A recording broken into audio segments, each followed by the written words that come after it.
ప్రతి ఒక్కరి లైఫ్ లో ఒక క్లోజెస్ట్ కజిన్ ఉంటారు, ఎయిదర్ షీ ఆర్ హీ. అలా నా లైఫ్ లో కూడా ఒక లిటిల్ డెవిల్ ఉంది. అదెవరో కాదు, నా కజిన్ ప్రియా. యాక్చువల్లీ తిను నా క్లోజెస్ట్ కజిన్ అనటం కన్నా ఫ్యామిలీ ప్యాకేజ్ లో ఫ్రీగా దొరికిన నా బెస్ట్ ఫ్రెండ్ లా అన్నమాట. అసలు ఈ స్టోరీ ఎక్కడి నుంచి స్టార్ట్ అయిందంటే, మేము స్కూల్కి వెళ్ళే ఏజ్ నుంచి స్టార్ట్ అయింది. మేమిద్దరం గమ్ కంటే స్ట్రాంగ్ గా అతుక్కుపోయే వాళ్ళం. ఒకరి సీక్రెట్స్ ఒకరం డంప్ చేసుకునే సీక్రెట్ బాక్సెస్ లా అయిపోయాం. బోర్ కొట్టినప్పుడల్లా డాబా పైకి వెళ్లి పక్కనోడి మీద బాహుబలి రేంజ్ మూవీ స్టోరీ చెప్పుకునే గాసిప్ క్వీన్స్ లా ఉండేవాళ్ళం. అది మా ట్రాక్ రికార్డ్. సో ఈ రోజు తన బర్త్డే కాబట్టి నాకు మంచి హార్ట్ టచింగ్ డైలాగ్ పొంగుకొస్తుంది. అదేంటో కాదు, ఒకటి గుర్తు పెట్టుకొని హ్యాపీనెస్ నాతో షేర్ చేసుకోకపోయినా పర్వాలేదు.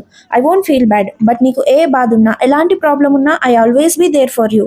Because I know how pure, caring, sensitive and beautiful your heart and soul is.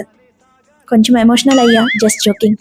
So final గా నేను చెప్పొచ్చేది ఏంటంటే, పుట్టినరోజు జయ జయలో చెట్టి పాపాయి, నీకు ఏటేటా ఇలాగే పండగ జరగాలి, పండగ జరగాలి.